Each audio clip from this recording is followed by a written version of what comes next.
मौला इमाम रज़ा अलैहिस्सलाम का हरम हो और बारान रहमत हो, साथ में इमाम रज़ा अलैहिस्सलाम के हरम की बहुत ही ज़्यादा जायकेदार चाय हो तो क्या मज़ा आ जाए।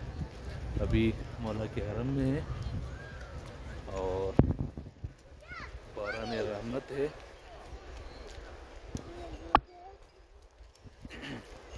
ये सामने जो है अभी ये मौला का चाय खाना है।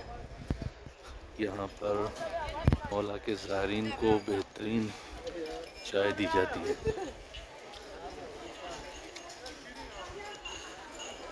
ये मौला के खादमीन है, क्योंकि इनकी ड्यूटी होगी, बाहर ड्यूटी करेंगे।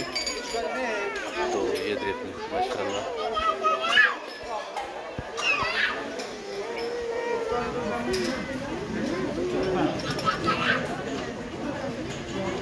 इंशाअल्लाह खुदावंद करीम तमाम मौला के चाहने वालों को ये मौला की चाय की सभी नसीब फरमाएगा इंशाअल्लाह।